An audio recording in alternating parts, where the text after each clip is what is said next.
नमस्कार दोस्तों, भारत न्यूज में आपका स्वागत है। आज हम मानपुर महाराष्ट्र नगर की बात करेंगे। पिछले कई सालों से हर एक पॉलिटिशियन इस मुद्दे के बारे में बात करते हैं मगर कुछ काम नहीं करते। ये पिछले कई सालों से ये परेशानी लोगों को देखनी पड़ रही है। लोगों के घरों में पानी चला जाता है। इसके ऊपर बीएमसी का, सरकार का कोई भी नजर नहीं है। बीएमसी भी एकदम कान में तेल डाल के बैठ गई है। सरकार को भी सुनाई नहीं दे रहा, लोगों की आवाज सरकार के कानों तक नहीं पहुंच रही है। इसलिए आज हम लोगों दिखाएंगे आपको कि लोगों के घरों में पानी घुस गया है और सरकार का इस पर अभी तक कोई भी रिएक्शन नहीं नजर आ रहा है। ना ही कोई बीएमसी के कोई अधिकारी यहाँ पे आए हैं।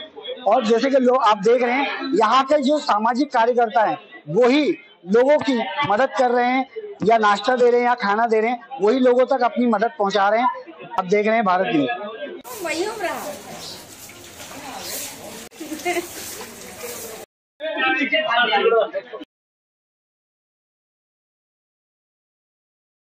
घर में पानी किसी के गया है?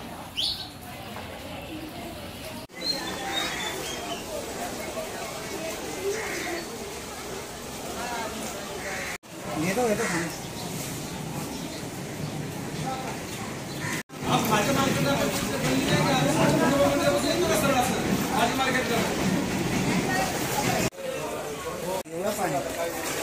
अरे सनी भाई रुको यार, मुझे कपड़ा ऊपर। अरे भीग जाने तो पैंट।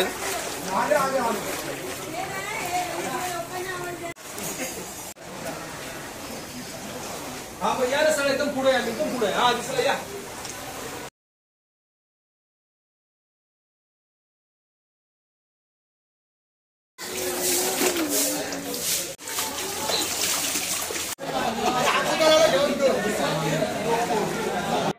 यासाठी जुने राजकारणी त्या लोकांनी म्हणजे झोपडपट्ट्या आपल्या नालाबादीचे 8 वर्षापासून पेंडिंग प्रश्न आहे तो केला असता तर आतापर्यंत हे पाणी निघून गेलं असतं। किती 11 वर्ष इथे 11 वर्षापासून तो नालाबादी दिंडी नाल्याच्या बाजूच्या झोपड्या आहेत, त्या झोपड्या बांधल्यामुळे आणि ते बेअसू पाणी इथं येतंय, त्याला पाणी जायला वाट नसल्यामुळे ते पाणी भरतंय।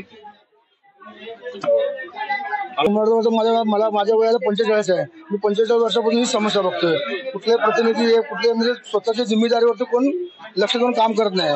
बीएमसी अधिकारी असो किंवा पेमेंटवाले असो, त्याच्यावरती याचं काम आहे म्हणून हे दुर्लक्ष करतात। याचा लास्ट पर्यंत निघला पाहिजे की नाही कुठला तरी। लोकांना याचा भरपूर त्रास होता। सकाळी 4 वाजल्यापासून लोक पाण्यामध्ये जेवण काय बनवणार, नाश्ता काय बनवणार। लहान लहान मुलं आहेत, शाळेत जायचे, त्यांचे हे झाले, शाळेत सुट्ट्या केली म्हणून ठीक आहे।